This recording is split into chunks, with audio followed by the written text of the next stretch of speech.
Hong Kong after serving in the US military for years. Looking to start a career as a teacher, he goes to his former school, Tak Chi Secondary.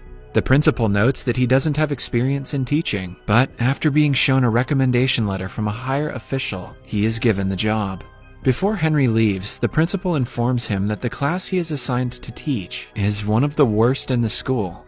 The morning of his first day at school, Henry walks into the class to see that it is in absolute chaos. Some students are sleeping, others are singing, some are playing video games, while a good number of them are cooking ramen on a portable stove. Even after the teacher walks in, they completely ignore him and continue what they are doing. Henry tries to get their attention, but they pretend to not hear him. He gives up on trying to divert their attention and goes around the classroom commenting on the things they are already doing. The students who are cooking are asked to eat less ramen because it contains too much sodium. Henry then approaches a guy named Zufa playing ukulele and helps him with it. Similarly, he warns a gamer kid against the radiation he might receive from staring at the screen all day. Geez, if that's a real thing, then it's too late for all of us anyway. When the students finally start listening to him, he introduces himself and writes his name and phone number on the board. The students laugh because his handwriting is ugly. Then, someone from the students calls him and asks him to leave the class, but Henry laughs it off. The kids ignore him yet again and continue with the activities they were doing before his arrival. Having enough of it, Henry uses a rubber band and piece of chalk to trigger the fire sprinkler in the room. The students quickly spread out to keep themselves from getting wet. He finally gets their full attention and officially welcomes them to his class. Welcome to my class! After class, a group of 5 lowest-ranking students gathers in the sports supply room to smoke. The leader of the group, Jack, has a crush on an A-grade student from another class. The others find him staring at her picture and make fun of him. The group has a rivalry with the rich and spoiled kids from the school's basketball team. They enter the supply room and mock Jack, as usual, because he is poor. Later, the basketball team is practicing, while Jack and the group watch them from nearby. Jack drops a bottle on the court, which causes the team leader to fall. The group laughs, but is given detention by the school's English teacher, Miss Liang. To avoid detention, they play a prank on her and run away when she is busy cleaning her desk. Elsewhere, the school's principal is distressed because the education board is planning to deduct 20% of their annual funding. The people from the board come to take a tour of the school to inspect where the funds are being used. At the same time, Henry enters the classroom where the students have set up a bucket of water to prank him, but his reflexes work faster than the falling bucket, and he is able to push it away. The students who had been waiting to make fun of him are left shocked. Henry asks for Jack's packet of cigarettes, knowing that he smokes. Jack simply hands him the pack, curious as to what he is about to do. Then, Henry asks Zufa to name the 3 ingredients that are in a cigarette. When he answers the question correctly, he is allowed to skip class for the day. Everyone starts to bang on their desks, demanding that they should get to skip class as well. When they stop, he hands them all a cigarette and asks them to analyze it. Henry knows that if he simply mentions the effect it has on their health, they won't take it seriously. So, instead, he asks them about the outcomes of smoking cigarettes and explains how tar forms in their lungs. For the first time, they pay attention to the teacher and are actually interested in learning. After the bell rings, he asks them to return the cigarettes, and the students reluctantly agree. That day, in the cafeteria, the captain of the basketball team makes one of Jack's friends, Bruce, trip on his leg. This gives rise to an argument between the groups, which soon turns into a fight. They throw food and tables at each other, destroying the place. Later, Henry is informed that 5 students from his class have been temporarily suspended for starting the fight. Henry finds Jack fighting his opponent in the hallway and stops them. On being asked to calm down, Jack accuses the school of being unfair because the rich kids get no punishment. That day, after school, Henry goes through the files of all 5 students to find out more about them.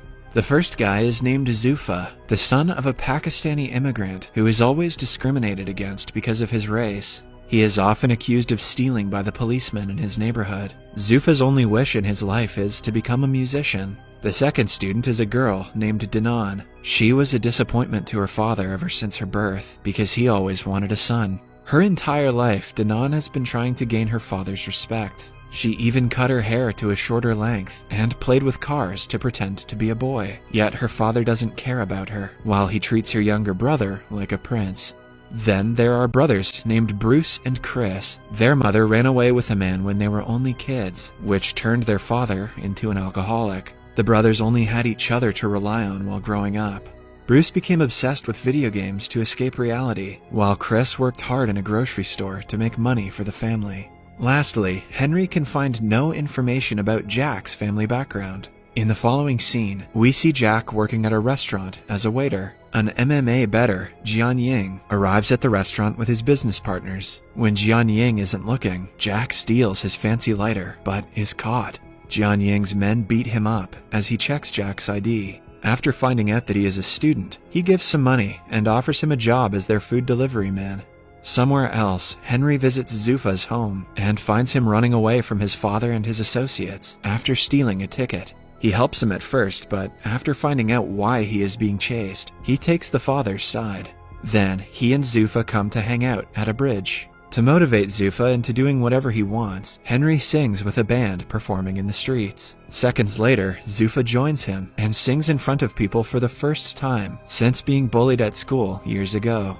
Meanwhile, Bruce and Chris's father comes home late, like always, and orders them to bring him a beer from the store. When the brothers refuse, he yells at them to get out of his house. The next day, Henry meets with their father and convinces him to go to rehab for his son's well-being. In the meantime, Dinan's father brings her a bag of makeup products and asks her to act like a girl for once. Dinan is furious at him for always making her feel like she is not good enough. She applies the makeup on her younger brother and sneaks out of the house with the car key. She is about to drive away in her father's car, but is stopped by Henry at the right moment. He tells her that driving without a license is illegal and suggests an alternative. Following that, they go to a go-kart racetrack. Henry also invites her father and makes them race. The father and daughter show no mercy to each other during the race and eventually end up outside the track. Suddenly, Dinan's go-kart is hit by a vehicle, but she manages to dodge it. Unaware of this, her father cries, mourning his daughter's death. Dinan realizes that he does in fact love her and hugs him. The next day at school, Bruce and Chris, along with a group, are sent to a rehabilitation center to interview a recovering alcoholic. They are surprised to see that the person they have to interview is their father.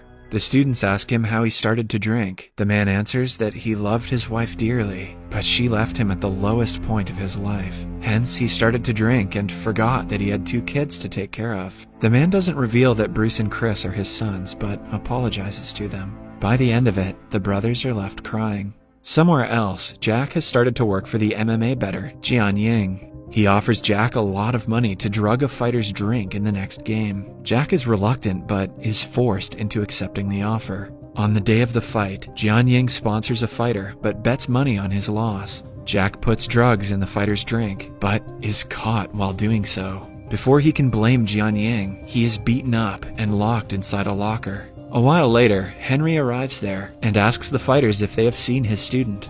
The men ask him to return home, but Jack, from inside the locker, yells for help. After finding out he is being trapped, Henry attacks them and overpowers them easily. When the fighters step in, it gets a bit intense, but Henry dodges their attacks efficiently. By the end of it, he knocks out their best fighter, who is supposed to compete in a few minutes. In the following scene, they are at a hospital where Henry gets treated for his wounds. Jack tries to reveal the truth about Jian Ying, but is made to shut up.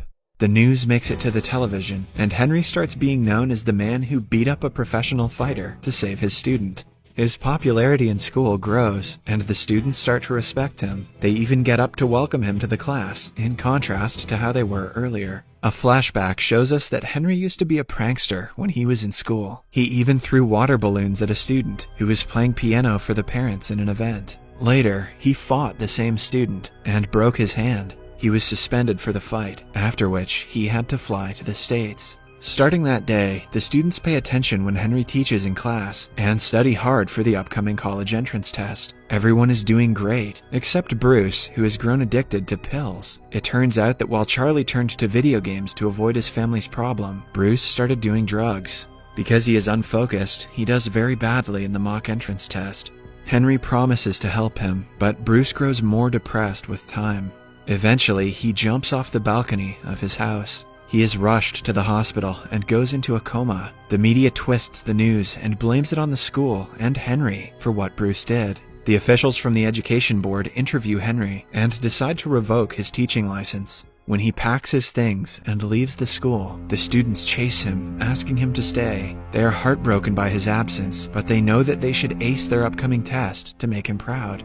From that day on, they study twice as hard to prove to the board that Henry is a good teacher. On the day of the test, Jack, along with all of his classmates, get a text from Henry asking them to meet in the school an hour before the exam. When the students gather, they find out that it was Jianying's trick to keep them confined in the school so they won't make it to the examination hall on time. He is doing this to teach Henry a lesson. A while later, Henry arrives at school and finds out about Jianying's plan. He lets the students free and fights all of Jianying's people to stop them from harming the children. They escape and quickly make their way to the examination hall, while Henry fights Jianying. While they are fighting one-on-one, Jianying reveals that he was the guy who Henry had thrown water balloons at when he was little. It turns out that ever since Henry broke his arm, he wasn't able to compete in a big music competition. Ever since the incident, he hasn't touched a piano and blames Henry for ruining his dream. Henry tries to reason with him but is attacked yet again. They struggle to get a hold of a knife. At last, Henry gets in a chase to kill him, but doesn't do it. He asks for forgiveness for what he did when he was little and walks away. The students reach the examination hall at the right time and complete the test. Cut to a few weeks later. They all pass with flying colors. Jianying starts to play the piano again, but has a lot to practice before he gets as good as he used to be. Bruce recovers quickly and promises to attend the next year's entrance test. The principal is also delighted because the board decides to give them a 20% bonus fund because their students did very well in the entrance test. Henry returns to teaching and does the fire sprinkler trick on another batch.